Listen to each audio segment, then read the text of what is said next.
Kelab Bola Sepak Johor Darul Ta'zim, JDT, dijangka bakal merekrut sekurang-kurangnya 3 muka baharu pada jendela perpindahan yang bakal dibuka Januari tahun hadapan.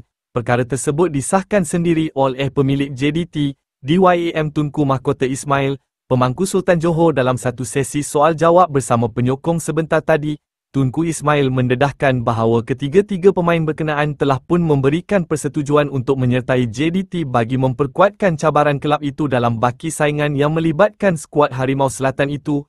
Buat masa ini, identiti pemain-pemain tersebut masih tidak diberitahu, namun Tunku Ismail mendedahkan 2 orang pemain adalah dari Brazil manakala seorang lagi adalah dari Portugal.